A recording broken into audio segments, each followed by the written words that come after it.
एक जंगल में एक बहुत ही खतरनाक चुड़ैल रहा करती थी। एक दिन वो चलते चलते शिकार के लिए एक गांव में जा पहुंची। वो चलते चलते गांव के बीचों बीच पहुंची और बोली, लगता है आज भी भूखा रहना पड़ेगा, कोई शिकार नहीं मिला। चलते चलते वो गांव की दूसरी तरफ गई और उसे एक आदमी मिला। वो कहने लगी, आज मैं इसे खाकर अपनी भूख मिटाऊंगी। ये कहकर वो उस पर हमला कर देती है। तभी पीछे से आदमी ये सब देख लेता है। उठो उठो भाई, तुम्हें क्या हो गया? उठो उठो, देखो गांव वालों, इस भाई को क्या हो गया है। तभी गांव का एक आदमी आता है।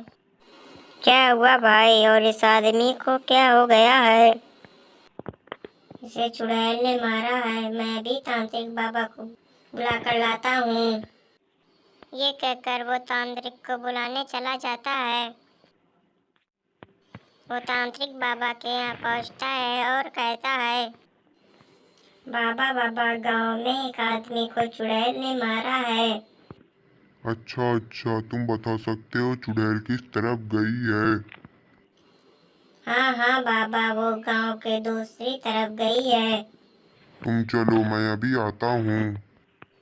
तांत्रिक बाबा चुड़ैल के पास जाते हैं और कहते हैं, ए चुड़ैल, ये तू अपना खूनी खेल बंद कर दे, वरना मैं तुझे जान से मार दूंगा। ए तांत्रिक, तू मेरा कुछ नहीं बिगाड़ सकता, जो करना है कर ले। तभी तांत्रिक बाबा जादुई खंजर से उसे मार देते हैं।